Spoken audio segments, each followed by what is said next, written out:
In Fusion, when you create a new document, or if you're working with the editor anywhere on the system, it's very common to save your document several times during the creation process.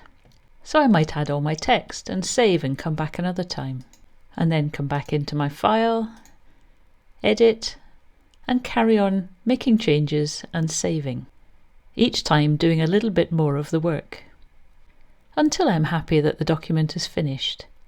I may, however, decide that I want to go back to a previous version. To do this, I can go here, click on Restore Options, and I can see up to 5 previous saved versions of my file. And I can go through them, and you can actually see how the file evolved. And you can choose to go back to a particular version. And just close this when you're happy. It's also possible to click Save as Draft at any time when you're editing a document. And this is particularly useful if your internet is unreliable.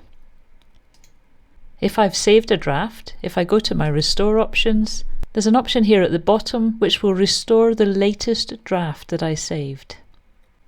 So that's how to save and restore drafts of your work when you're using the editor in Fusion.